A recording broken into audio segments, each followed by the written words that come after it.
Most people believe that understanding themselves means moving forward. It often means standing still.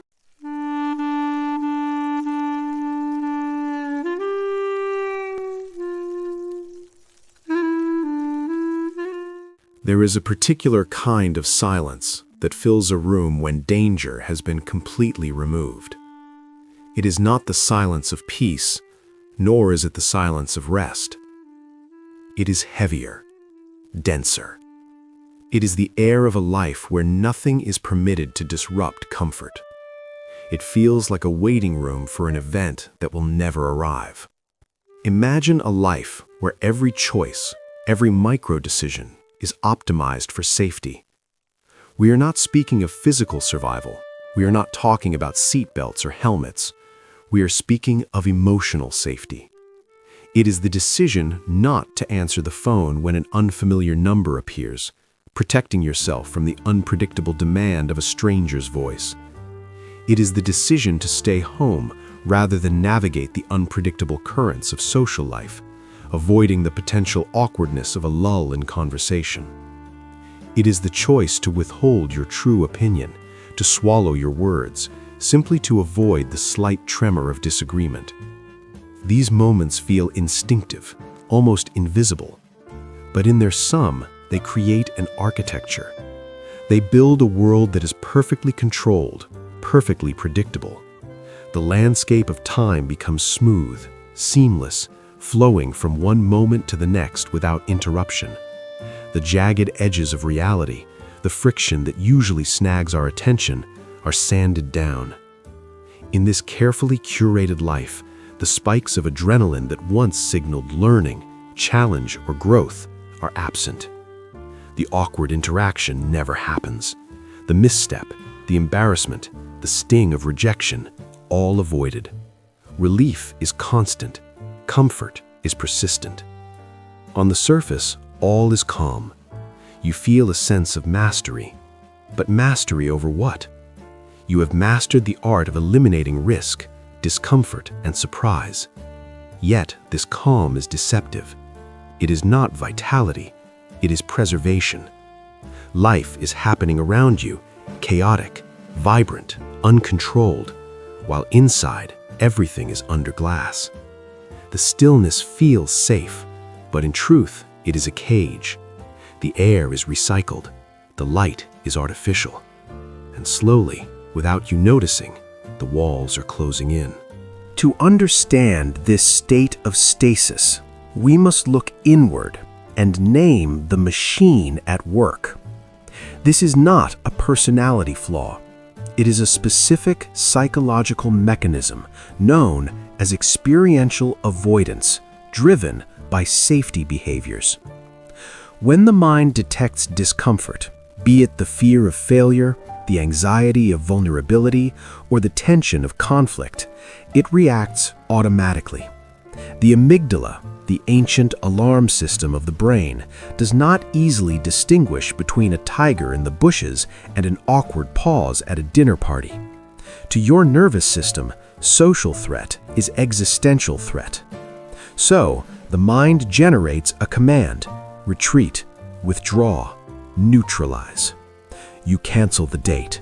You don't raise your hand in the meeting. You apologize when you haven't done anything wrong. The result is immediate relief.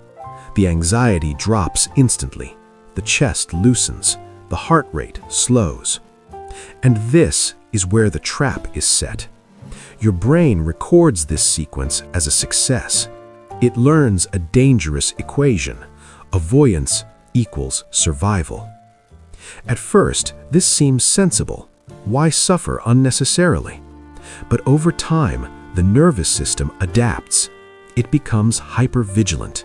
The circle of action contracts. The mind begins to scan not in the external world, but within the subtle possibilities of emotional discomfort. A delayed reply to a text message feels unsafe. A disagreement with a partner feels dangerous. A moment of boredom feels intolerable. The safe self takes the wheel. This version of you is an expert at risk management. It is efficient. It eliminates immediate anxiety. It protects. But it also constricts. It builds walls that are invisible, yet heavy.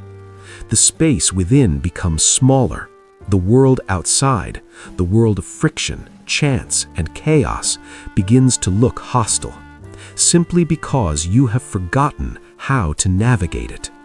You have traded your freedom for security, and the price of that trade is your vitality. This process is not linear. It is circular. It is a self-sustaining feedback loop that functions like an addiction to comfort. Let us break down the anatomy of the loop. The trigger. You encounter a stimulus. It could be a new opportunity, a difficult conversation, or a complex emotion like grief or longing. The signal. You feel fear, anxiety, or simple discomfort. The behavior. You act to neutralize it. You distract yourself with a screen. You make a joke to deflect depth. You physically leave the room. The reward. The anxiety vanishes. You feel safe again. The reinforcement. The brain strengthens the neural pathway. Next time, the urge to avoid will be stronger. Over time, the loop becomes autonomous. The tolerance window, the amount of stress or emotion you can handle without shutting down, shrinks. Think of your resilience like a muscle. If you spent 6 months in a bed, never walking, your legs would atrophy. The first time you tried to stand, it would be painful. You might conclude that walking is dangerous rather than realizing your muscles are simply weak. Emotional safety works the same way. When we avoid the friction of life, our emotional muscles atrophy. Our agency weakens. Our curiosity diminishes. The paradox is clear. What feels like control, the ability to maintain perfect emotional equilibrium, is actually a subtle form of captivity. The more you feed the loop, the thicker the bars of the cage become. The consequences of this lifestyle are rarely dramatic. There is no loud alarm, no sudden catastrophe. Instead, the consequences are subtle, cumulative, and silent. It is a slow erosion of what it means to be alive. Emotional constriction. You cannot selectively numb emotions. When you shield yourself from the jagged edges of disappointment or sorrow, you also shield yourself from the piercing heights of joy. The nervous system is rarely challenged, so the highs feel muted, the lows dulled. Life's vibrancy is filtered. You begin to live in a beige emotional spectrum. You are fine, always fine, but never ecstatic, never heartbroken, never truly moved. Fragmented identity. A dichotomy forms between the safe self and the hidden self. The safe self interacts with the world. It is polite, agreeable, competent, and controlled. It never says the wrong thing because it says nothing of substance. The hidden self, the one that desires, fears, rages, and loves, is suppressed. It is kept in the basement. Over time, the line between who you are and who you pretend to be blurs. You may start to feel like an imposter in your own life, surrounded by people who like you, but who do not actually know you. The distortion of time. Time requires friction to have texture. Memory needs landmarks, moments of shock, surprise, or difficulty to anchor itself. In a life of safety, days blend into each other. Weeks compress into months. The landscape of time is smooth, like a highway with no exits. Life seems to accelerate terrifyingly, not because you are busy, but because there is nothing to distinguish one day from the next. You look back and wonder where the last 5 years went, leaving no trace but a vague sense of comfort. The atrophy of agency. Avoidance breeds inaction. The more the mind relies on safety behaviors, the more it perceives the world as insurmountable. Opportunities that once seemed attainable, moving to a new city, starting a creative project, expressing a difficult truth, now appear impossible.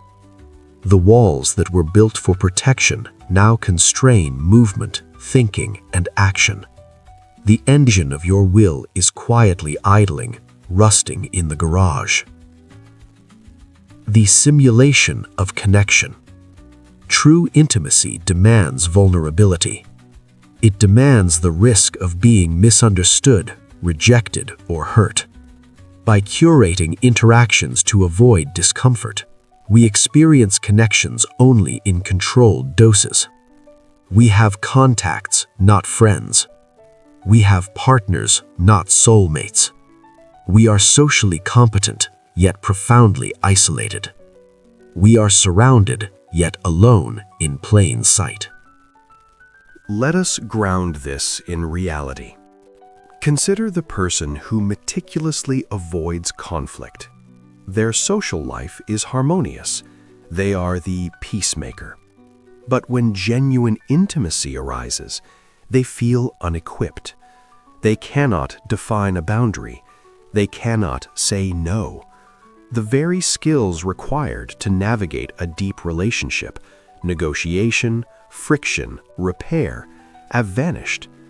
They end up in relationships that are smooth but hollow, filled with unspoken resentments that rot beneath the surface. Or consider the individual who curates their life through digital interfaces. They order food via apps to avoid speaking to a human. They consume only content that the algorithm knows they will agree with.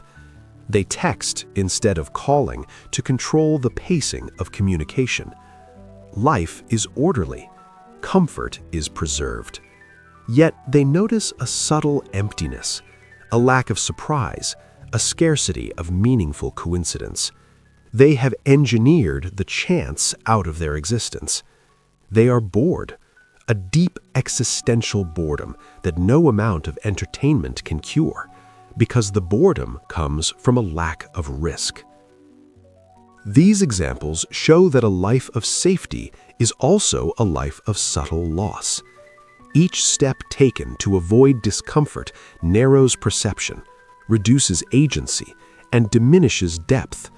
You become a spectator in your own life, watching it through a screen of protection. There is no dramatic revelation coming. No loud siren will sound to warn you that you have become too safe. The room is quiet. The systems of your life hum along efficiently. The door is closed. The windows are shut. The air is safe. But beneath the surface, the cost is accumulating. Vitality is eroding. Emotional depth is quietly pruning itself away. The richness of experience, the texture of unpredictability, the intensity of risk, these are absent.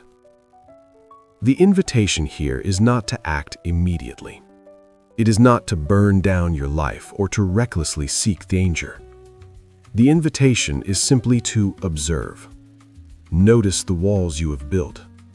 Witness the pattern. When you feel the urge to pull back, just notice it. When you feel the sweet pull of relief after canceling a plan, recognize it as the bar of a cage, not a victory. Understand the cost of comfort. Awareness is the first fissure in the wall. It is the compass. One day, you may choose to step outside. One day, you may confront discomfort, embrace friction, and allow unpredictability to shape your life again. You might find that the air outside is colder, sharper, and rougher. but it is also the only air worth breathing. Safety is not a sin. Comfort is not the enemy. But when comfort becomes the master, life quietly diminishes. The pond may appear serene, but if the water never moves, it eventually turns stagnant. Witness the calm. And then, ask yourself if you are willing to pay the price of the silence. You don't need to take anything from this. You don't need to agree. You don't need to change. This wasn't meant to move you forward, only to make the stillness visible. If something stayed with you, let it stay. That's enough.